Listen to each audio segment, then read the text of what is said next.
इयत्ता 5वी, विषय मराठी, इंग्रजी माध्यम.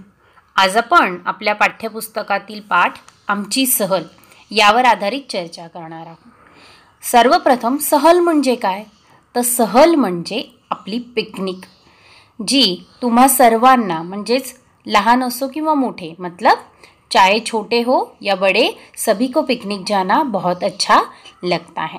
तो ऐसे ही कुछ छोटे छोटे बच्चे हैं जो पिकनिक गए हुए हैं और उन्होंने अपना एक्सपीरियंस म्हणजेच त्यांचा अनुभव आपल्यासोबत इथे शेअर केला आहे.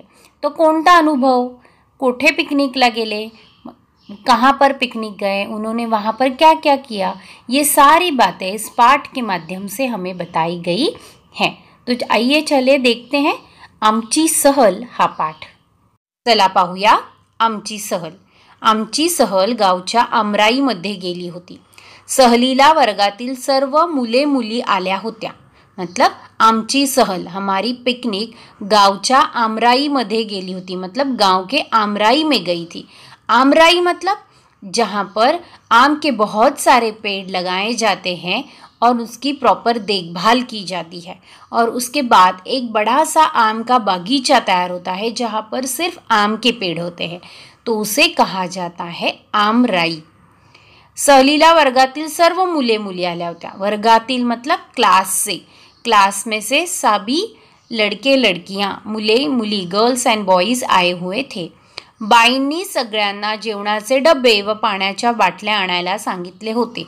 बाईंनी मतलब टीचर ने सबको जेवणाचे डबे म्हणजे खाने के लिए टिफिन बॉक्स, अपना पाण्याच्या बाटल्या, वॉटर बॉटल्स लाने कहे थे. चित्रकलेचे साहित्यही बरोबर घ्यायला सांगितले होते. मतलब ड्राइंग के लिए जो भी आपको कलर है, पेंसिल, इरेजर, ये सब सारी चीज़ें लगती है वो भी लेने के लिए कहा गया था. आम्ही आमराईकडे निघालो. रस्त्यावर वेगवेगळ्या आकाराची, वेगवेगळ्या प्रकारची झाडे होती. हम आमराई की तरफ, आमराईकडे म्हणजे आमराई की तरफ चल पड़े. रास्ते पर अलग अलग आकारों के और अलग अलग प्रकार के झाड़ थे. झाडांची दाट सावली रस्त्यावर पडली होती. झाडांची दाट सावली मतलब छाया, शेड है ना. तो जो शेडो पड़ी हुई थी वो बहुत ज़्यादा डार्क थी, जिससे अगर धूप में से कोई भी आए और वहाँ पर बैठे तो उसे बहुत आराम लगेगा. सावली पडली होती. आम्ही रमत गमत झाडांचे निरीक्षण करत होतो. हम लोग चलते चलते पेड़ों को ऑब्जर्वेशन कर रहे थे. निरीक्षण, ऑब्जर्वेशन. रस्त्याने जाताना बाईंनी विविध झाडांची माहिती सांगितली, और रास्ते से चलते चलते टीचर ने विविध मतलब डिफरेंट डिफरेंट पेड़ों की इन्फॉर्मेशन हमें दी. निरीक्षण म्हणजे काय? तर ऑब्जर्वेशन, हम लोग अलग अलग पेड़ों को देख रहे थे. माहिती, इन्फॉर्मेशन, ये शब्द याद रखो. पुढे आमराईमध्ये आम्ही सकाळी 11 वाजता पोहोचलो. आमराई में हम लोग सुबह 11 बजे 11 वाजता पोहोचलो. तेथे आंब्याची खूप झाडे होती. ती ओळीने लावली होती. मी बाईंना विचारले, बाई याला आमराई का म्हणायचे? वहाँ पर आम के बहुत से पेड़ थे, खूब झाड़े होती. ओळीने लावली होती मतलब एक लाइन में पेड़ों को ऐसे लग रहा था जैसे आम के पेड़ क्यों करके खड़े हुए हैं, उन्होंने क्यों लगाई हुई, लाइन लगाई हुई है. बाई को पूछा गया, मतलब टीचर को पूछा, इसे आमराई क्यों कहें? बाई म्हणाल्या, राई म्हणजे दाट झाड़ी. राई म्हणजे दाट झाड़ी का अर्थ है जहाँ पर बहुत से पेड़ एक साथ होते हैं, उसे कहते हैं दाट झाड़ी. जिथे आंब्यांची अनेक झाडे लावून ती जोपासलेली असतात त्याला आमराई म्हणतात. मतलब जहाँ पर आम के बहुत से पेड़ लगाकर उनकी केयर की जाती है, उनकी देखभाल की जाती है. जोपासली मतलब केयर करना, देखभाल करना, उसे आमराई कहते हैं. स्पेशली सिर्फ और सिर्फ आम का बागीचा जो होता है उसे हम आमराई कहेंगे आसान भाषा में. पोपट, कोकिळ, चिमण्या, कावळे, साळुंक्या असे कितीतरी पक्षी झाडावर बसले होते. त्यांचा किलबिलाट चालला होता. पक्षी आनंदाने उडत होते. आता पोपट, कोकिळ, चिमण्या, कावळे, साळुंक्या हे तर पक्षी आहेत. त्यांचा किलबिलाट मतलब वो चहक रहे थे और आनंद से यहाँ से वहाँ उड़ रहे थे. आगे आम्हीही आनंदाने बागडत होतो. आम्ही लपाछुपी, शिवणापाणी, ऊन सावली असे खेळ खेळलो. आता लपाछुपी, शिवणापाणी, ऊन पाणी हे खेळांचे ये खेल के नाम है. आम्ही आनंदाने बागडत होतो म्हणजे क्या, हम भी आनंद से यहाँ वहाँ नाच रहे थे.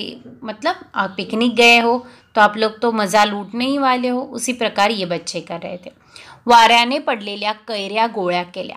सगळ्या कैऱ्यांचा चट्टामट्टा केला. आम्ही सहभोजन केले. वाऱ्याने मतलब हवे से जो कैरियाँ नीचे पड़ी थी. कैरी आप सबको पता है, मराठी में त्याला कैरी म्हणतात, हिंदी में आप कैरी, मतलब से प्रोनाउंसिएशन का फ़र्क है यहाँ पर. कैरियाँ इकट्ठा की. चट्टा मट्टा केला मतलब मिर्ची नमक लगाकर उसको सबने खा लिया. आम्ही सहभोजन केले. सहभोजन मतलब भोजन मतलब खाना खाना. सह मतलब एक साथ बैठकर खाना खाना, है ना.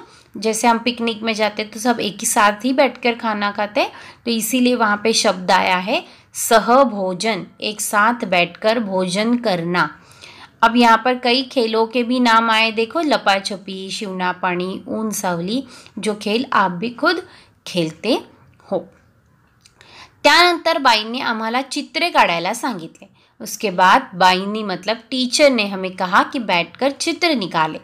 आंब्याच्या झाडावर पोपट आंबा खातो आहे असे चित्र मी काढले.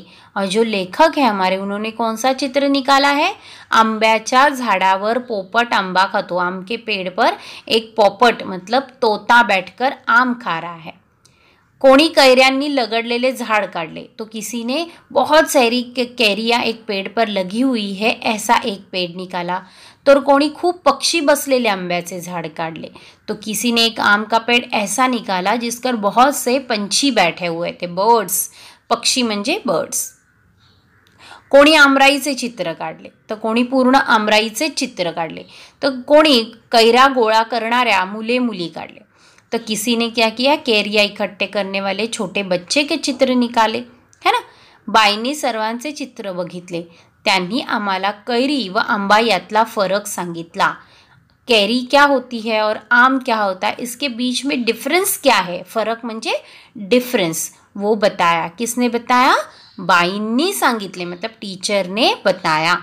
कैरीपासून, आंब्यापासून बनवल्या जाणाऱ्या वेगवेगळ्या पदार्थांची नावे सांगितली. और कैरी से, आम से कौन कौन से अलग अलग पदार्थ बनते हैं, इसके नाम बताएं. अगर आप अपने घर में भी आपके मम्मी से पूछोगे तो मम्मी बताएगी कि कैरी से अचार बनता है ना, मुरब्बा बनता है. तो वैसे ही आम से क्या बनता है, तो जो सबको पसंद है, आमरस बनता है ना, आम पापड़ी बनती है, जो हम सब बहुत ज़्यादा पसंद से खाते हैं. तो ऐसे आम और कैरी से क्या बनता है, ये चीज़ें आपको भी ढूंढनी है और आपको भी बतानी है कि कैरी और आम में फ़र्क क्या है. कैरी मतलब कच्चा आम, आंबा म्हणजे पका हुआ आम. सायंकाळी आम्ही घरी परतलो. सायंकाळी मतलब संध्याकाळी, शाम को. परतलो मतलब रिटर्न आए. दिवसभर खेळून बागडून आणि लांबपर्यंत चालून देखील आम्ही थकलो नव्हतो. दिन भर खेल कर भी यहाँ वहाँ, बागडून मतलब बस यहाँ वहाँ घूमना आनंद से. लांबपर्यंत चालून मतलब दूर तक चलकर भी आम्ही थकलो नव्हतो, मतलब हम थके नहीं थे. उलट आम्हाला खूप उत्साही, आनंदी व ताजे तवाने वाटत होते. उससे उलट हमें बहुत ज़्यादा उत्साही मतलब एंथुजियास्टिक रहना, आनंदी मतलब खुश रहना, ताज़े तवाने मतलब फ्रेश रहना. तो बच्चे यहाँ पे बता रहे हैं कि हम शाम को घर लौटे लेकिन हम लोग बिल्कुल भी थके नहीं थे, बल्कि हमें क्या हो रहा था, बल्कि हम बहुत ज़्यादा खुश थे, उत्साही थे. एनर्जी लेवल हमारी बहुत ज़्यादा हाई थी, फ्रेश लग रहे थे. तो इस प्रकार ये बच्चे आमराई में जाकर आए. वो कहाँ कुठे गेले होते? आमराईमध्ये गेले होते. आमराई म्हणजे काय? जिथे आंब्याची झाडे लावून ती जोपासली जातात, अर्थात जहाँ पर आम के पेड़ लगाकर उनकी बहुत ज़्यादा क्या की जाती है, केयर की जाती है, देखभाल की जाती है और उनको अच्छा खासा बढ़ाया जाता है. मतलब अगर एकदम आसान लैंग्वेज में समझना है तो आम का बगीचा, जिसे मराठी में कहते हैं आमराई. तर अशा प्रकारे आपण कोणता पाठ पाहिला? आमची सहल. धन्यवाद. Thank you so much.